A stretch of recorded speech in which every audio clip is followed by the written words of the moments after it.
Hi, everyone. I'm your host, Michael Rubino. Thanks for joining for another episode of Mold Talks. Today's special guest is Jessica. Jessica, say hi to everyone, and thank you so much for taking the time today. Hey guys, excited to be here with you, Michael. Well, thank you for that. And, obviously we're here to talk about mold. And so the first question that I always have is, how did mold come about for you? What was this journey like? Yeah, well, it's been a journey, we'll say that. But it started originally from my husband's diagnosis of sarcoidosis, which is an autoimmune disease of the lungs. And his physician had told him was going to deal with it for life, and there was no way that he was going to heal. Of course, as the wife, I didn't accept it like he may have. And so for 3 years, I really started to dive in and try to figure out what root cause was. I didn't even know about functional medicine doctors at that point. And I finally came across some studies from sarcoid patients. And, they were published case studies, and all of these patients had an underlying mold toxicity. And so that led me into researching that functional medicine doctors do those tests. And it actually turns out that both him and I have toxicity. So if it wasn't for his diagnosis, I probably would have never known. And I have my own health issues, but no diagnosis of an autoimmune disease. Okay. And, what tests did you take and how did you determine that you did have mold toxicity? Yeah, so we used a mycotoxin test. I can't remember the name of the company. It may have been Great Plains, but Okay. we did that. We did a food sensitivity test and then an oat test as well. It was very, very in depth, to the point where we, realized about myself that because of the mold, I can't absorb any nutrients and my pancreas isn't working as it should. And basically all of my issues are from that mold. Interesting. And where do you think you guys got the exposure? Well, both of us have similar mycotoxins and different mycotoxins. So there has to be some from before we were married. For me, growing up living in a moldy home, I'm not sure about him, but probably because his parents had some roofing issues in their house. But there had to have been a place where both of us were exposed to mold, where we couldn't see it, Sure. because we still don't know where the similar one came from.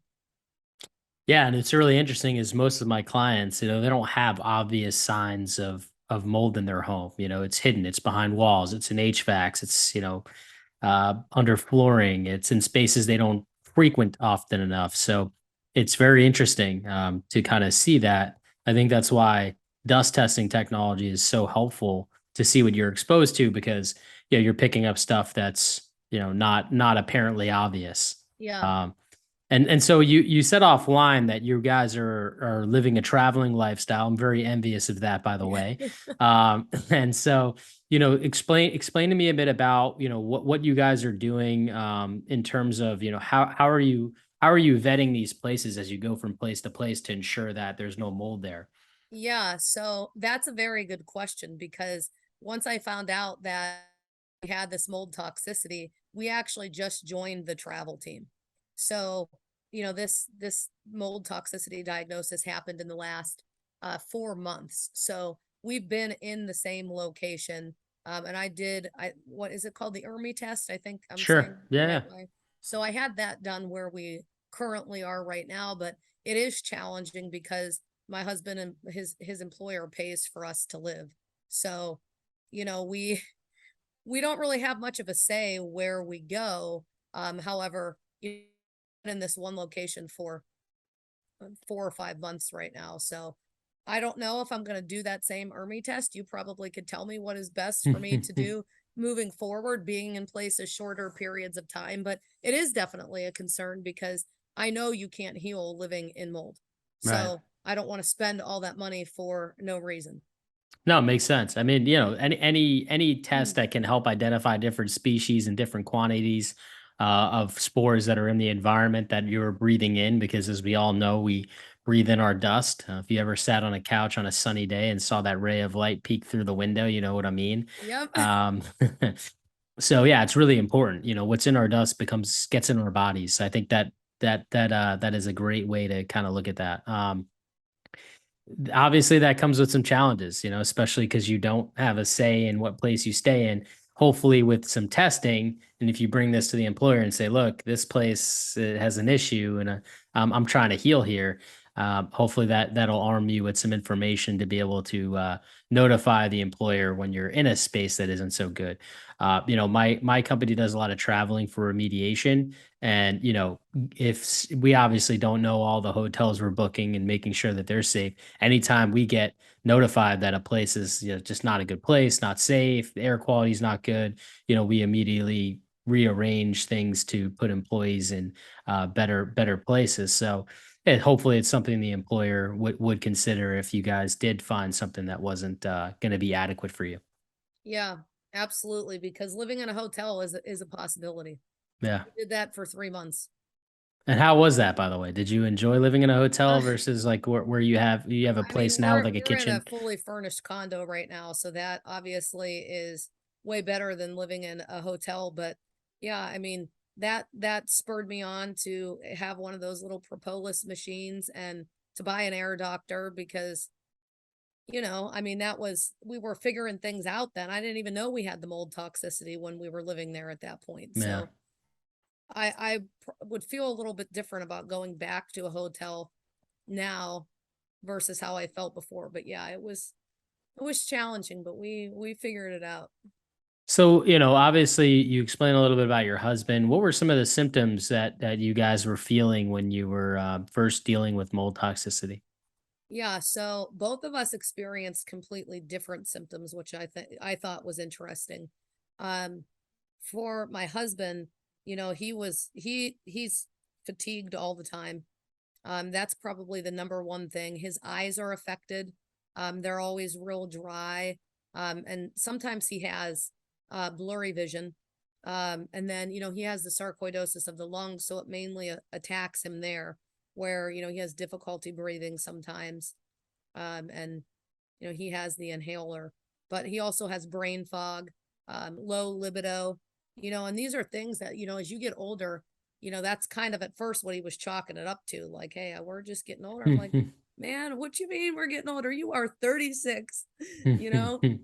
So those were his. And then for me, um, mine were more minor things that I just kind of accepted. And in fact, I'm dealing with it now when we speak. I mean, I have a chronic dry mouth. My mouth can be dry when it's filled with water. Um, I sometimes it feels like, my throat I just have difficulty swallowing, like there's a lump there almost. I have the anemia, so cold hands, cold feet. That causes me to be tired all the time. I pee 10,000 times a day. Um, I probably am dehydrated because if I need to do something and be out of the house, I literally can't drink water. I wouldn't even, if I drank a bottle of water, I wouldn't be able to go to the grocery store without having to pee one or two times while I'm there. So, those, um, I have the difficulty concentrating and the brain fog as well. I actually just filed a disability claim for this for my job. I'm a financial advisor for a living, and it affects me being able to do the planning that I do and build the complex financial plans. Yeah, no, I hear you. Yeah, I was on Camp Lejeune yesterday, Army base, for a legal case that I'm an expert witness on, and I mean it was really bad to say the least. Within 30 minutes of being in there, my chest started to get tight, kind of like when you go swimming for too long, Mm. like that swimmer's lung. That's what it felt like. And today, as I woke up, I was very sluggish today. Uh, Dealing with a little bit of brain fog, definitely. And I got this tickle in my throat. I don't know if you can hear it in my voice. I sound a little different than usual today. And also like my just got like weird thing happening in my sinus, like itchy sinus thing going on. So it's very interesting. This place was pretty bad. You saw things visibly. So when you Wow. see things visibly, it typically is showing more signs of how bad it is. But even if it wasn't visible, it's very possible I could have had these effects. Yeah. Um, it just goes to show you like how this really can attack quickly. For me to start feeling in 30 minutes, already starting to develop, sinus and cold like symptoms the following day. Um, before that I was totally fine. I mean, so Yeah. it's for some people it reacts pretty quickly, for some people more slowly. It really just depends on the types, the quantities, etc. But you said that you and your husband had different symptoms. I remind people that that's just how illness works. Yep. When my family got COVID this past year, my wife and I, same strain, we're all exposed to the same thing. However, she had completely different symptoms than I did. I mean, I had like fever, sweats, brain fog, fatigue. I mean, I was in bed for like 3 days straight, Wow. where she was more active and really was totally fine, just had lost her sense of taste and smell. But I didn't lose my sense of taste and smell. So it's very strange, right? But we Yeah, it all, is. the just to remind people is we all react differently. It doesn't mean that it's not affecting us. It just means that it's affecting us differently. And, there's different symptoms associated with how our body reacts to things. Symptoms are reactions from the body, right? And I think Yep. people need to remember that it's not, like mold doesn't cause these symptoms. What happens is mold provokes a reaction in the body in the form of symptoms. And I think people try to hold on to symptoms sometimes, and I think it doesn't help the whole cause, because obviously every single person is uniquely different, and so it makes things a little more difficult to trace back. But that's why we have testing for, right? Test, Yep. don't guess. Yep. Absolutely. So you guys are now that you're aware, you're more conscious of your environment. Great. You obviously know that you had mold toxicity, so I'm guessing you're now detoxing and you're working on removing mold from your body and improving the symptomatology that you guys are experiencing. What's that like right now? Are you guys both on that same path? I wish I answer to that is yes. Um, my husband believes in Western medicine more than, I'm on the other side of things where I'm working with the functional medicine doctor and using a more natural approach. So, he has not started his detox yet. Okay. But yes, I have. So there, I take probably 8 different supplements right now, from, a pathogen killer to a binder so that it can, bind the toxicities in my body and remove them. And then I also do the infrared sauna. The goal is to do that 2 to 3 times a week. Um, I also support the liver by doing the castor oil packs and coffee enemas. Um, some people think that those are taboo, but those, they work Hmm. in supporting the liver and producing in the body, which is a master antioxidant. So, I'm doing that. And I'm probably 6 weeks in right now. And I'm pretty sure I've experienced some of the symptoms through that Hmm. 6 week process, which I'm sure you're familiar with that Yeah. through the detox. But I thought that it was part herx and then part viral that I was fighting off. So that's been tough. There's a smart saying I once read, and it says, "The way out is the way through." you know um Amen. and sometimes you go through it to get out to the other side, and I think um it's just par for the course, unfortunately. But that's what builds that's what makes us stronger, that's what builds our immune system, that's what makes things work. If you don't Yeah. go through it, you don't learn from it, you don't adapt to it, et cetera, et cetera. And I think with mold, because mold is obviously part of our ecosystem, it's something we have to learn to live with, right? And Yep. through that, it's creating safe havens and safe environments. Um, is a key, right? Because you spend more time indoors than anywhere else. Yeah, But also we can't fret because we're going to be exposed outside. We're going to be exposed in other people's places, and so we do have to kind of go through this and improve our immune systems and help adapt. It's really definitely part of the process, and I always love that saying, "The wait out is the way through." Going back to your husband for a second, just to kind of there, I wanted to let you know of a term that I think may be helpful. There's something called integrative medicine. Have you heard of that? yes, but I'm not too familiar with it.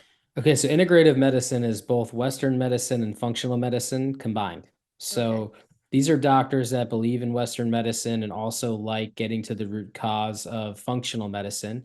And so they call it integrative medicine. So with your husband, potentially an integrative medicine doctor might be the best approach, because if you're someone who likes Western medicine, you're used to it, you're because obviously there's uses and things that Western medicine does that's Yeah, important, right? So bringing those two fields together is really helpful for someone who might have never been introduced to functional medicine before. Yeah, I grew up in a household where my parents were very gung ho about natural remedies versus prescription medication and antibiotics and things of that nature. And of course, when there was time for me to take antibiotics or time for me to take prescriptions, I had to do that, and it wasn't like completely taboo. But when there was more natural and organic methods, that was always preferred.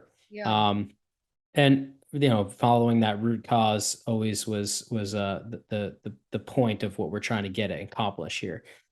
So I just wanted to share that with you because maybe that could be a step in the right direction for your husband, where he can get the best of both worlds and can understand how some of these more natural remedies may be helpful to, especially when paired with some of these pharmaceutical drugs and things of that nature.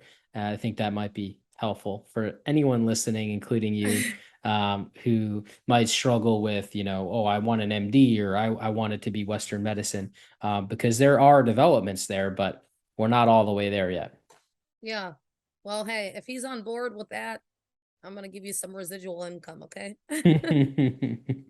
Well, I hope that that works out well for you. Yeah, So just going back into where things are versus where things are going to go. You guys, you have started your journey. Your husband's going to be following behind you. What does the future look like? What is the goal here? Is it to continue to perfect your environment? Are you guys going to eventually stop traveling and settle back down and create a healthy space? What are the future plans for you? yeah. So that's a great question. Um, we don't really know the answer for that. For me, I mean, definitely health and wholeness in my body and having my energy back. Um, I mean, that's number one for me. As far as, ultimately we want to take him somewhere at some point, but right now we don't know how long we'll be on the travel team and what that will look like. But yeah, I mean, as we go, we're trying to adapt to the environment that we're in and making sure that it is a healthy space for us to be in the meantime. And I know when we start the home buying process, my realtor better have some grace for me because I will be doing mold testing in all of the house. Hmm. That's smart. You got to protect yourself.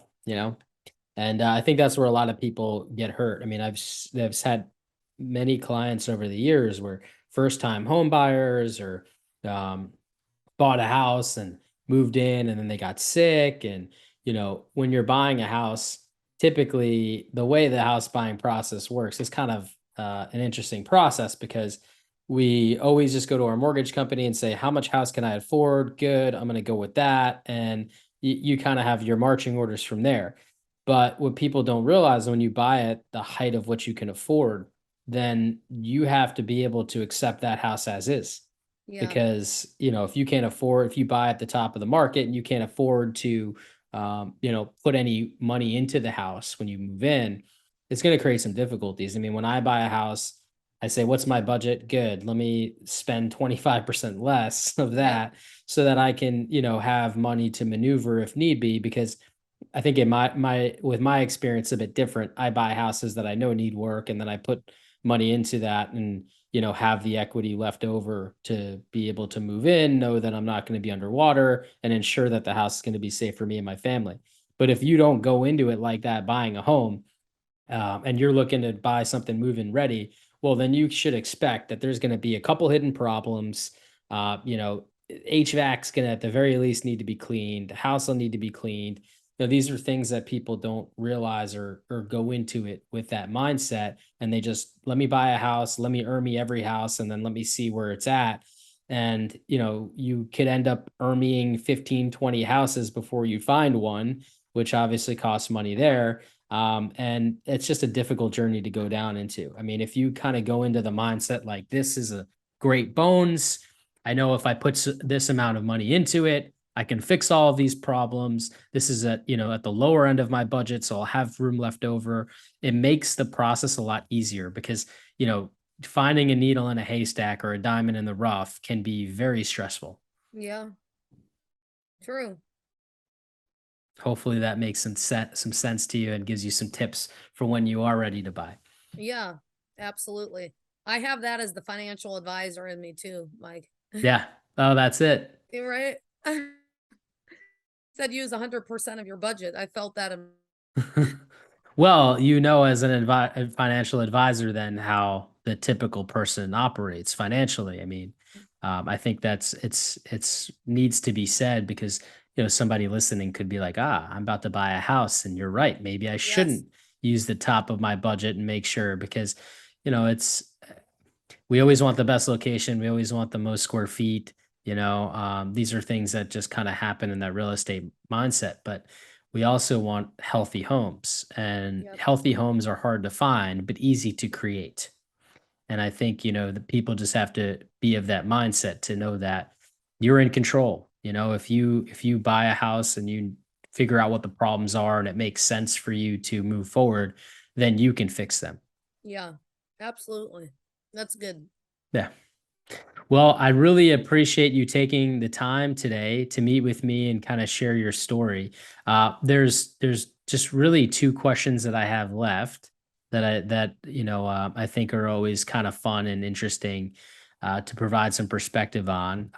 Knowing what you know today, what would you tell your younger self who was, kind of dealing with these health issues that, were probably took a lot longer to get to the root cause as you would have liked? What would you tell your younger self?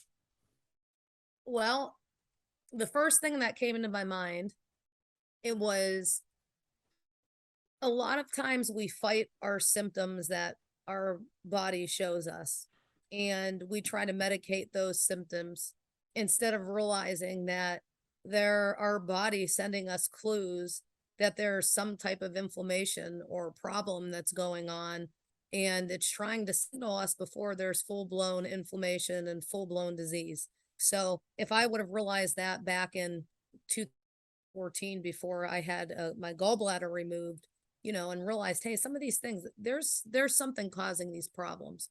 That would be what I would say. Yeah, wow. It's crazy the surgeries we go through and the things that we do without, really vetting what the root cause is. You Uh, got that right.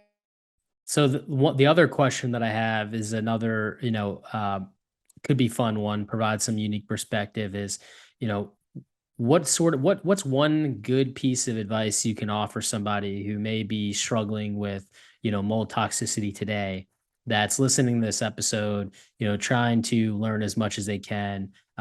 What's something that a piece of advice you can give to that person? Yes, the best way for me to combine all of the knowledge that I have in a short answer is to subscribe to Dr. Jess. She has a Wellness Plus course that I bought a subscription, and ever all the resources that you could ever want on how to heal. Her goal is to help you become your own doctor, to know the language, to know basically what to do. So I would suggest following her on her social media handles if you don't already, and be the investment page and learn everything you need to know. That's amazing. Yeah, Dr. Jess Pietros, a good friend of mine, a mold warrior, and she is a wealth of information. So, yes, for those who may have not have stumbled upon Dr. Jess, definitely take a look. Yep. All right. Well, thank you so much for being here with me today and sharing your story. I really appreciate it, and I know those listening do as well. So, thank you for that. Uh, Yeah. where can people find you if they want to connect with you? Yeah. So I Instagram and Facebook. My Instagram handle is kingdom or nothing with underscore between each of the words. It's kind of complicated, I know. Kingdom So underscore or underscore nothing.